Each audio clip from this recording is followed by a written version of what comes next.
is our Dharma? What is our quest?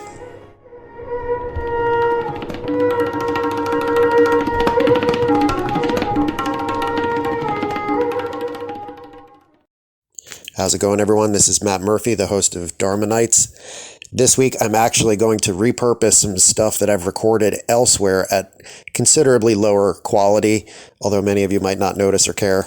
And it's about some content relating to the Bhagavad Gita, partially because I may have mentioned elsewhere in this podcast, I actually teach yoga teacher training modules for philosophy of yoga, history of yoga, a lot of the jnana yoga topics, aka kind of like the yoga of intellect. So I've had students who have expressed interest in this material, and I've made some like videos and presentations and things like this elsewhere. But for those who are just kind of subscribed to the podcast, whether they are my students or not, people have expressed interest in this kind of stuff. So I thought I would just give a little bit of a piece of that material that I've made elsewhere. And this particular piece of that puzzle is about some key terms in the Bhagavad Gita that can be kind of confusing or can get lost in translation just a bit.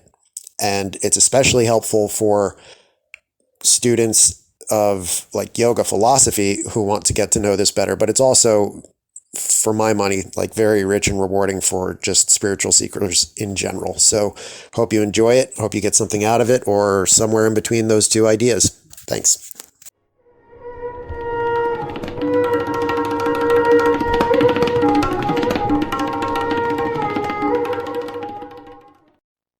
Bhagavad Gita Summary and Reading Guide. And this section is going to be about key concepts in the Bhagavad Gita. So why do we choose a battlefield narrative episode as the setting for this crucial text? Like, why did the authors pick this particular episode out of the larger story of the Mahabharata to choose that particular episode as like the allegory, as the setting to explore all of these themes? Well, just as a bit of a refresher, the whole dilemma of the protagonist, Arjuna, the warrior prince, is that it suddenly dawned on him on the eve of this massive civil war that he's going to have to slaughter members of his own extended family and his beloved elders who are honor-bound to fight for the opposite side. And this realization dawns on him even though he spent his whole life preparing to be this perfect warrior, and he's always known that he was going to have to do this sort of thing. He's trained his whole life to do it, and nonetheless, he's filled with unbelievable, larger-than-life disgust and horror at the prospect of doing it, and he throws down his bow in disgust. And his friend and mentor and teacher, Krishna, is there to basically say, what are you doing? What kind of cowardice is this? Pick up your bow. So while Arjuna is he's saying all these things about renouncing violence, and it sounds great, right? It sounds like the kinds of things that we might hear Buddhists say or the Jains say, which were around the time of this writing, were very popular movements of kind of world renunciation for spiritual purposes. But Krishna says, yeah, that sounds great, but your heart's not in the right place. And he's basically calling Arjuna on his BS by saying, like, all those things that you're saying sound good, but that's not actually why you're doing this. That's not the actual resistance you're feeling. You have to get in touch with your dharma and your duty, and you have to perform your duty because you have a role to play in society. And the overall dharma of the world, meaning like duty, truth, order, all these sorts of things, depends on you performing this duty. And not just for the upholding of your own personal dharma, but for the dharma of your society and for the world. So that ethical dilemma makes the battlefield a very vivid metaphor. So this whole confusion is something that every spiritual seeker or every person who wants a spiritual experience, or really even every person who has conflicts and dilemmas in their life where the answers are less than clear, it's something that everyone should be able to relate to. And the crucial questions that the Gita asks, and that they make the reader ask, and that Arjuna, the protagonist, has to ask himself, is what is my duty? How can I know what my duty is? And how can I do it from a spiritually pure place, particularly if it involves the performance of unpleasant duties? So, this battlefield metaphor has famously been used to explain both the internal struggle of the war within the self and also explicit external conflicts that are not just internal conflicts, right? And there's this idea also that even with external conflicts, there's an internal conflict that accompanies it. And so that's what makes this battlefield such a vivid metaphor for the story. So for Arjuna, he has to ask himself, because of his particular place in society, since he is a warrior, he's a member of the warrior class, the Kshatriya class, which is sort of like rulers and warriors, right, who have their duty bound to protect and to enforce Dharma, right, enforce the law, certainly. He, in this moment of confusion, is at the brink of renouncing his duty, which from the viewpoint of Krishna, who again in this story is God made manifest in the form of an avatar, meaning God who has taken human birth in order to influence worldly events when the world is in trouble. Krishna says that no, that's a disaster. It's not only a disaster for you personally, but it's a disaster for everyone around you if you abandon your duty here. So Arjuna, who's an archer, is also a metaphor for the devotee or the spiritual seeker in a lot of very important ways. When an archer strings his bow, it's much like a yogi drawing themselves in upright posture for meditation. So very often the metaphor of stringing one's bow is a metaphor for sitting in meditation and focusing.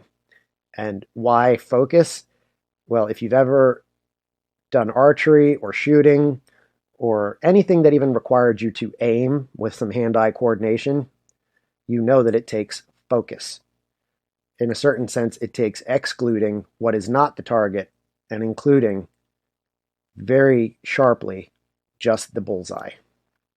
So a good archer is said to be one who can focus almost exclusively on the bullseye and keep any other obstructions from his aim out of the picture. So a good soldier performing his duty in this case doesn't renounce action because his life and his role is action. It's explicitly action.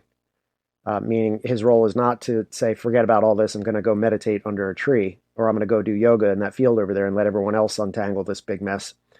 No, the duty of the soldier is to embrace action, but for that soldier to have a spiritually cogent experience of his action, he has to seek the right way to do the right action according to Dharma. And along the way, we're going to see that crucially involves him taking his own ego and his own desires for the fruit of those actions, or like the result of those actions, out of the equation.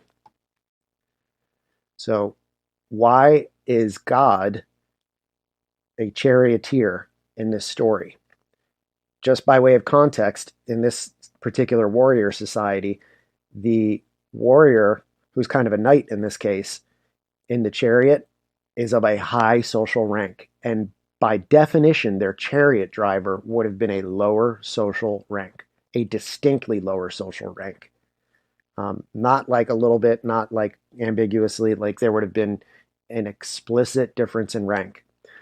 But Krishna, even though he's like the supreme god of the universe who's taken human form here, displays a form of servant leadership. And this is part of the power of the image, because he says, God, in a sense, says, I will debase myself and lower myself out of love for my devotee in order to serve the world, as my devotee also serves the world.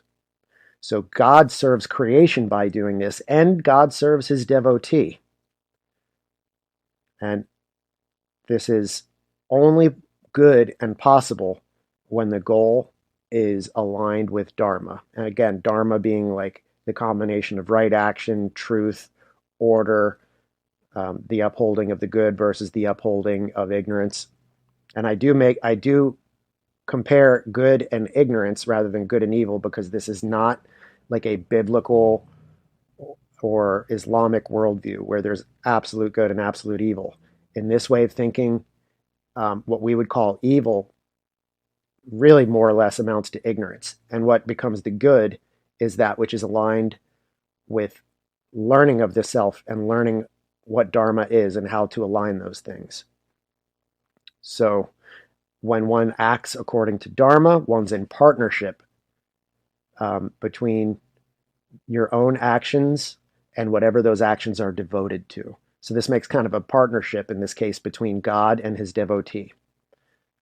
So another way of saying this is, why doesn't God just solve all these problems? And a common reply that, if you study this stuff long enough, you'll kind of encounter this out there is, well, if you have a business partner, but your partner only ever leans on you to do all the work, it's not much of a partner, right? A good partnership is one where there's like mutual aid and assistance for the overall greater good, like taking turns working hand in hand.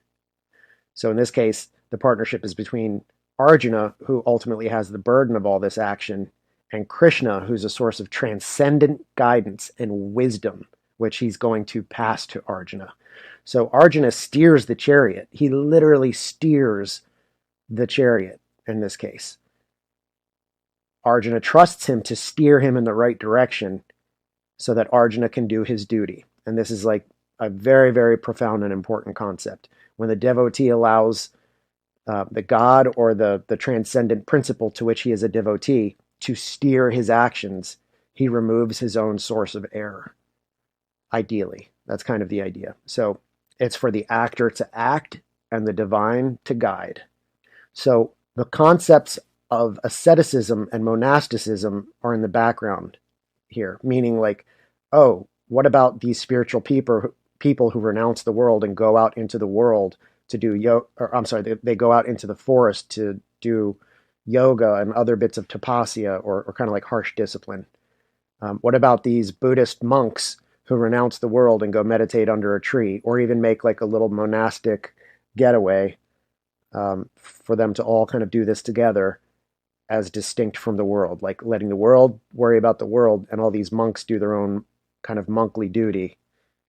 And this, certainly in a historical context, again, when this text came out onto the scene, it was at a time and place in India where lots of people were rejecting the existing spiritual and religious forms, like of the Veda, like the Vedic Brahmanical fold, the Brahmins being the priests of that time, where they would perform sacrifices and have rituals, and it was like a very structured thing. And it was like one particular class of society doing these things, and then everybody else just kind of getting to be a passive participant in it.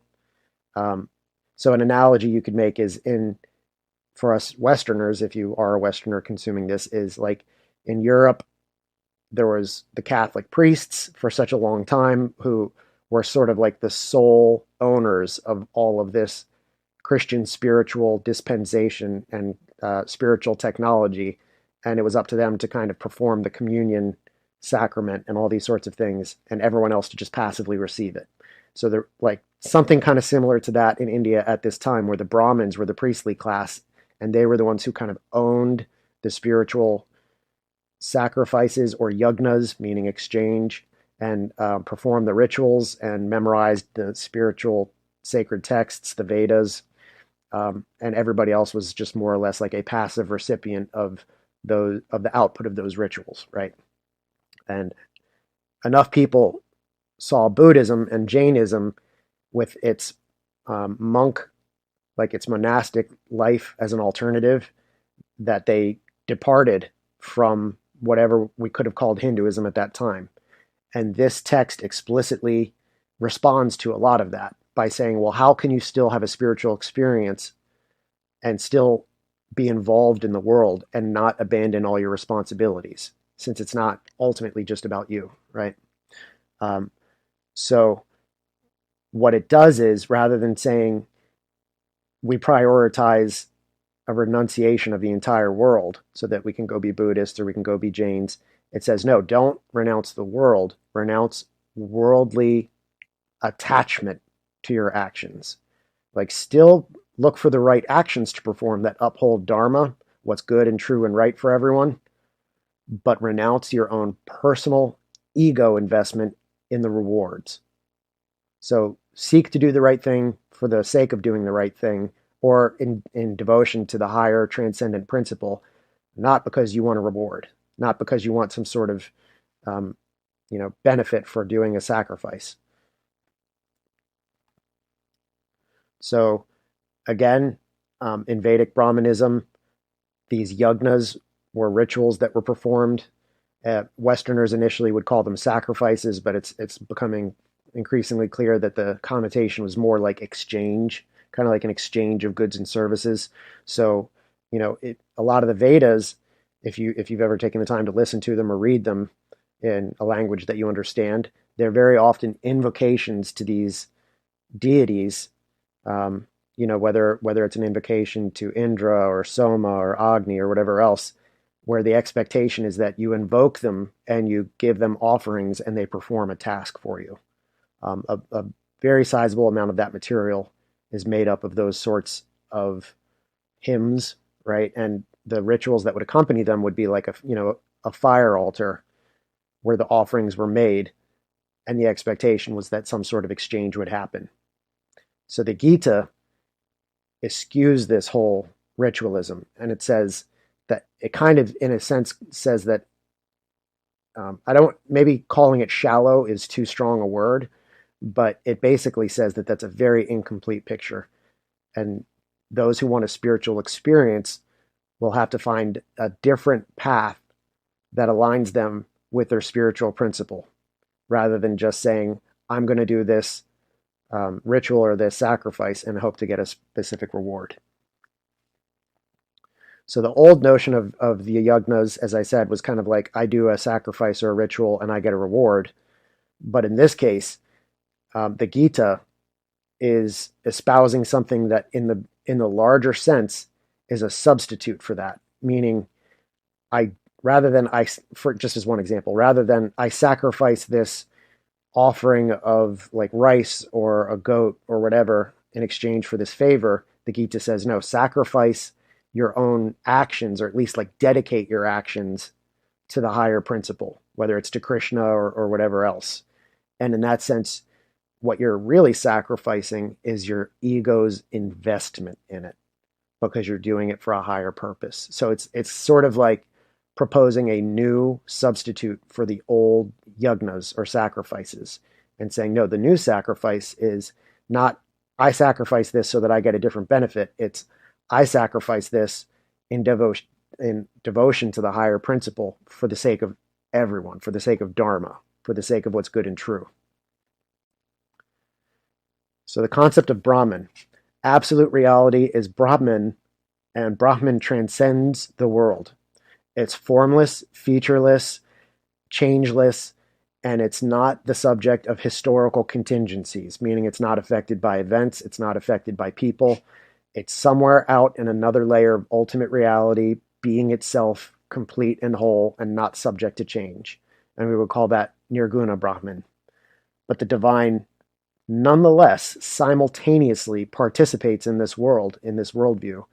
And they call it Saguna Brahman, because the divine essence is simultaneously elsewhere, being transcendent of the world and transcendent of Maya, meaning like the veil of illusions or subjective reality.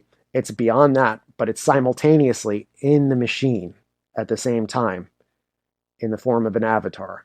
So the divine is not merely limited to being transcendent, right? That's a peculiar way of thinking it, but you could say, if the divine were only transcendent and did not participate also in Maya or the world, in a sense, that would be limiting what's transcendent. So in this view, it says, no, the divine substance is both beyond and transcendent and simultaneously in the machine and involved in historical times and places and particulars. So what is Atman? Atman is the self. And the word particularly when this is translated into English, they talk about the self a lot, and that can be very confusing because in these translations, there are several different words for the self which differentiate, but which still sort of gesture towards this concept of a self that would be recognizable to us. So, in a sense, there's Atman is this underlying self that's shared by every consciousness, including the divine consciousness, and it's the true, indestructible essence witnessing beneath the surface of any given ego, any given particular self. So I have a particular self, but that particular self is like an iceberg tip, and beneath the lip of the water is the shared self that everyone shares, every consciousness shares, including the consciousness of God. That's Atman. So when they say things like in the beginning of the Bhagavad Gita, when Krishna says that it's folly for Arjuna to think he can kill anyone in this battlefield, in a sense, because the self that's underlying them, the Atman, is indestructible, imperishable. It can't be killed. So, in a sense, he's just saying you're removing the tips of these icebergs, but the what's beneath the surface is untouchable. And it's almost like, how could you be so silly to think you could disrupt that? So the Atman is beyond the egoistic I and mine. So the selves that we consciously and personally own are capable of saying like, I, me. And we can say, oh, that's mine. It belongs to me. I am the owner. But the Atman, the self that underlies all of that and that's shared in common, goes beyond that I, me, and mine.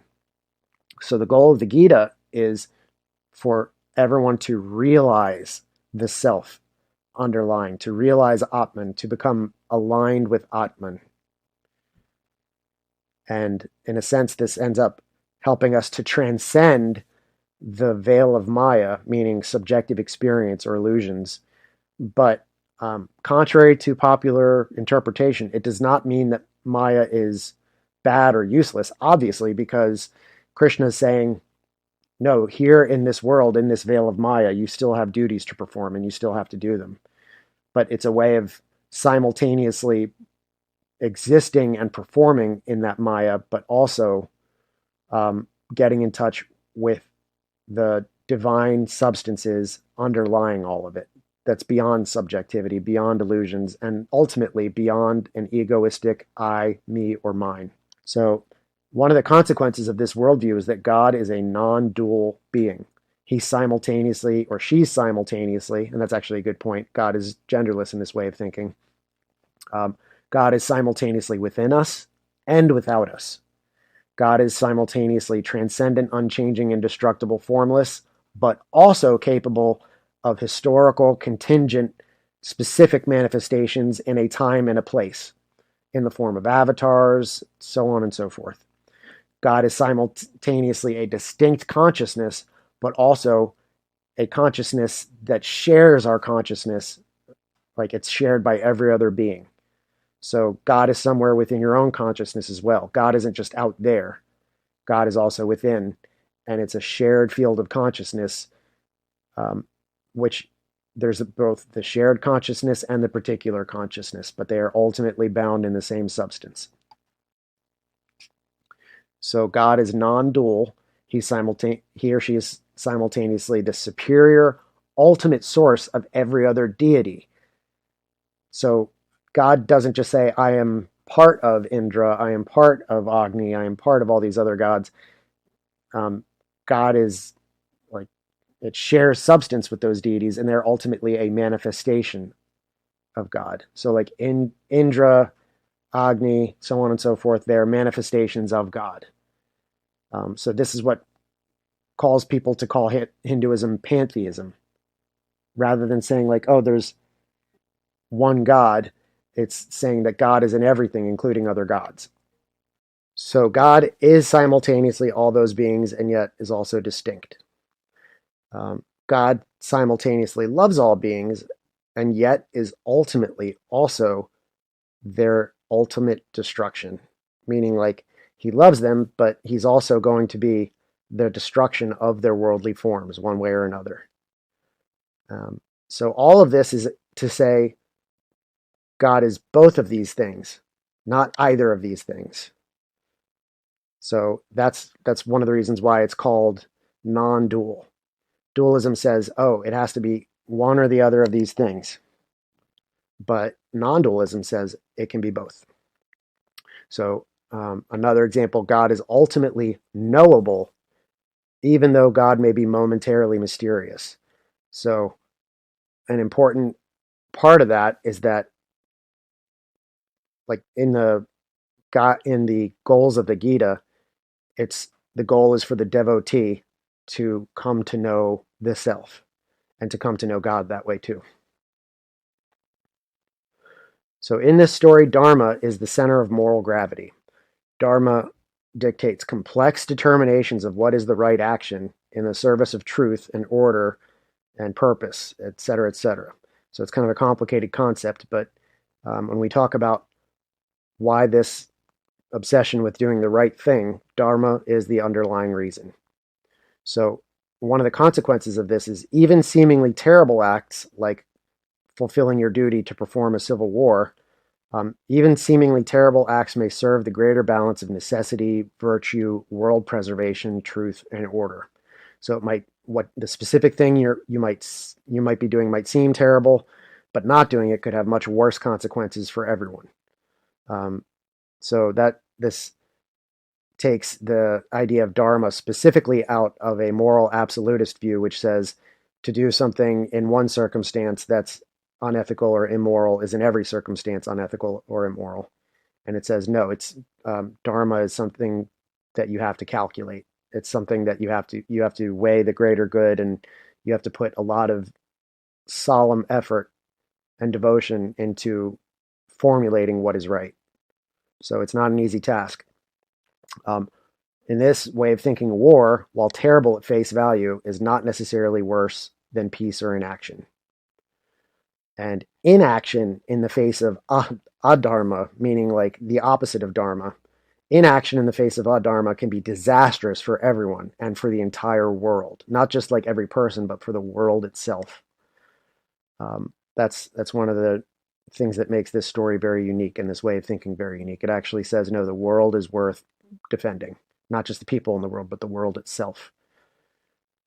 Renunciation of all action is not superior to renunciation of the ego investment in dharma aligned action. So again, they're saying it's not necessarily better to just renounce the world and go meditate under a tree or go do yoga in the forest. That's not necessarily superior to saying, you know what, I'm going to act, but I'm going to make sure I do it stripped of ego in the service of dharma. So what are the goals of the yogi? That's the whole meat and potatoes of what this book is about. The goal is to perform the virtuous path aligned with dharma, and this is the intersection of your own personal dharma and the universal dharma, which is part of what makes it a calculation, and not just a simple set of rules. The goal of the yogi is to achieve moksha, or liberation from cycles of rebirth and samsara's endless karmic debts. They're not guaranteeing that you will achieve it, but with these different paths of yoga, you stand a much greater chance of getting off the wheel, which in a way many of us think is exclusively kind of the imperative of Buddhists, but certainly not in the perspective of bhakti yoga or the yoga of devotion and some of the other formulations of yoga that get tied into it in this book. Moksha is not necessarily the same as nirvana, right? It's a little different, but at the very least, when you are working to achieve moksha, you're lessening your karmic debts. You're lessening your karmic footprint.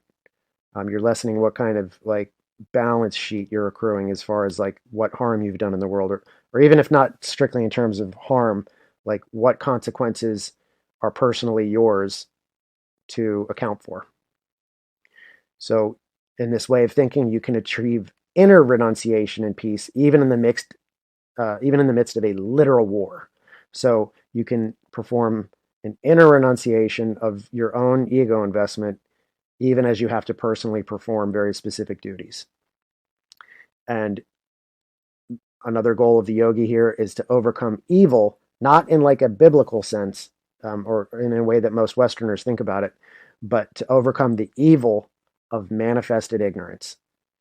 So to overcome the quote unquote evil of adharma, meaning like that which is against dharma, and adharma is very often um, just whatever arises from ignorance, right? So if the goal is knowledge here, which it is, knowledge of the self, and knowledge is not just an intellectual pursuit per se, but is also like the output of practice.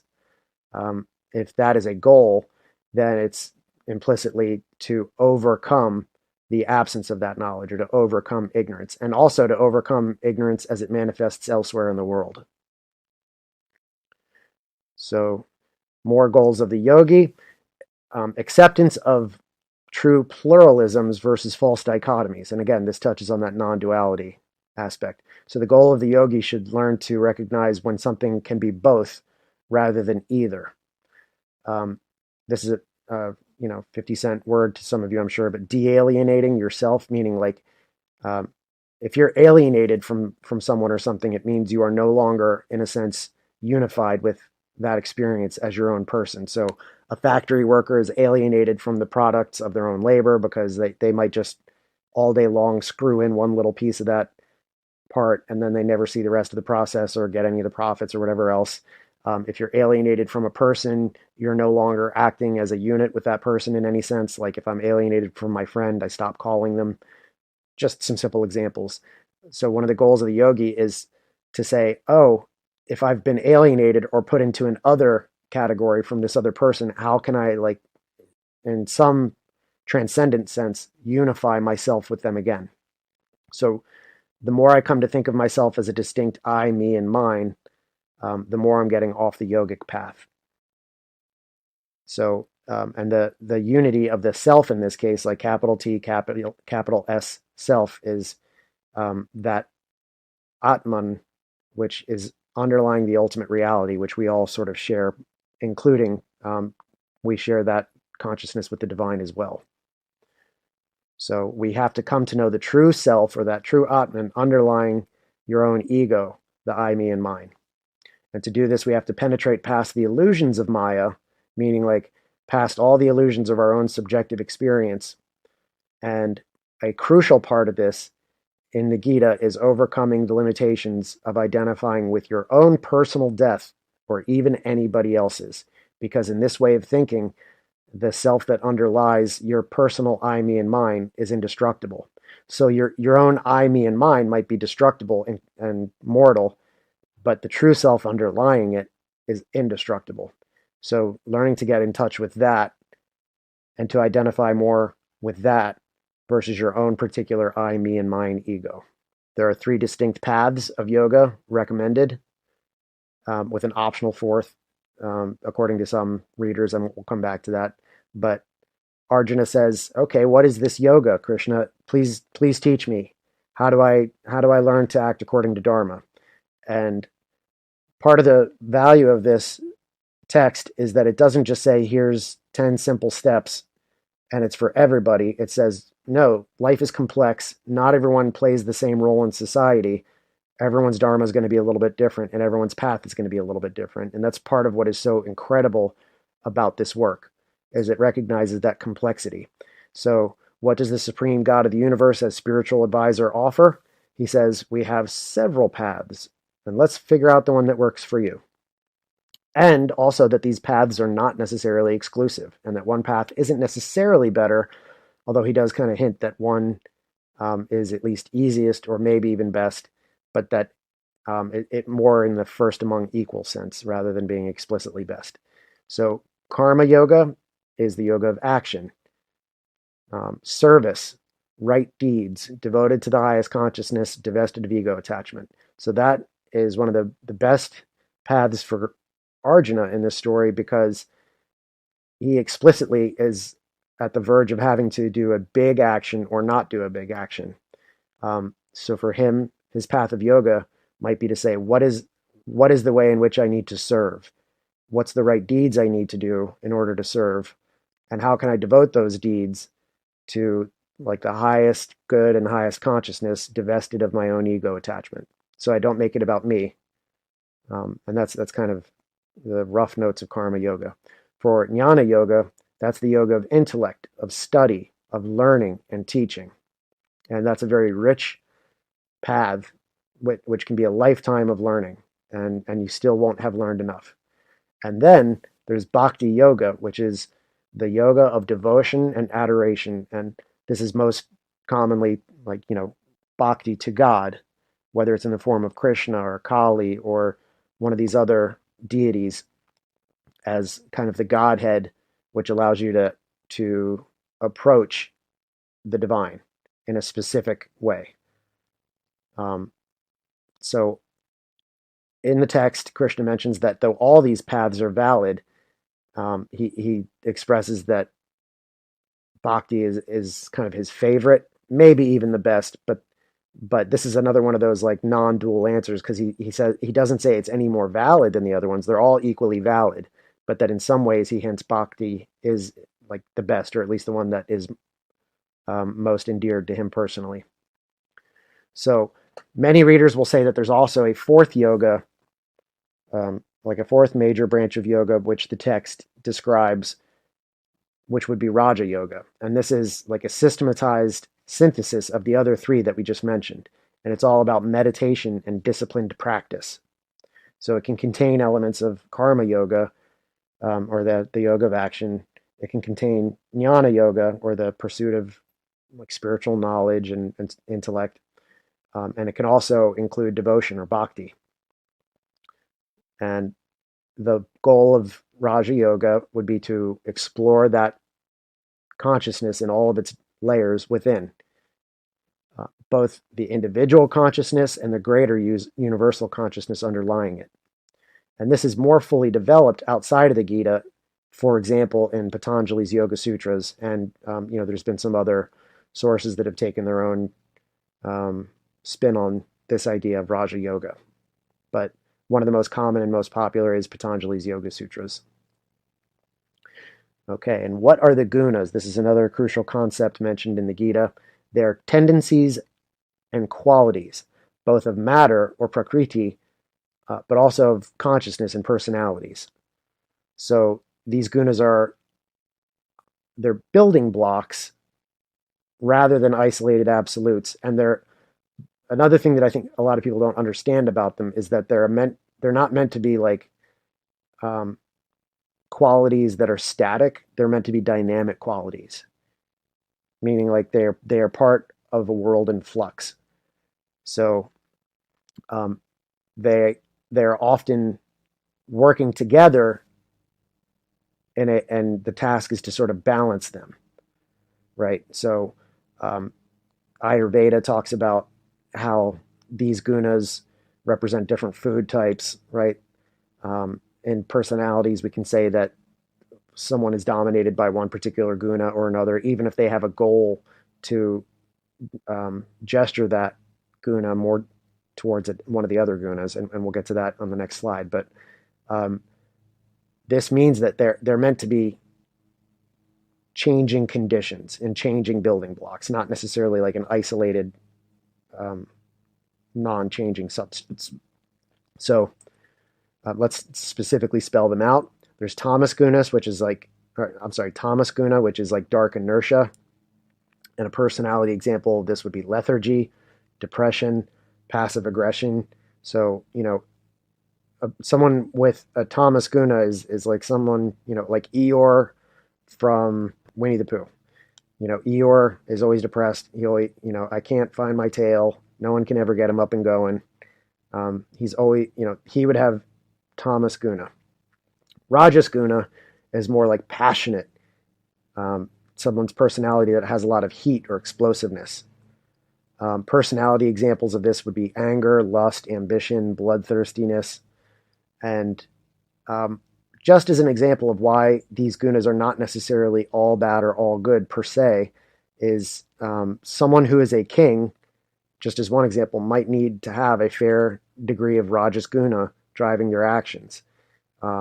Not necessarily that they should be angry, but perhaps they should be like ambitious or passionate, Like maybe they should have like a passion for getting things done. Um, but it might need to be balanced out with some of the other gunas. So this brings us to the third guna, which is considered kind of like it's not that the others are all bad per se, although in isolation and out of balance they are. But sattva guna, even of itself, can be kind of like almost kind of a self-contained good. It's meant to be like an elevated equanimity, and its personal examples are calmness, measured temperament, compassionate logic. So a yogi, you could very fairly say that they are working on getting themselves more aligned with the sattva guna, right? Because they want to be calm, they want to be kind of like elevated, measured in everything, you know, and not like reactive. So that's for sattva guna.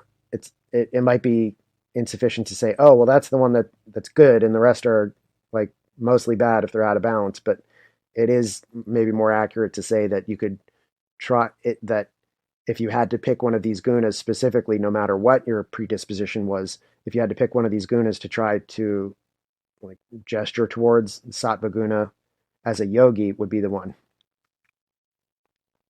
So that is our overview of some key concepts, and we hope they work out for you as you read this and make it easier for you to go chapter by chapter and have some baseline understanding of what's being spoken of.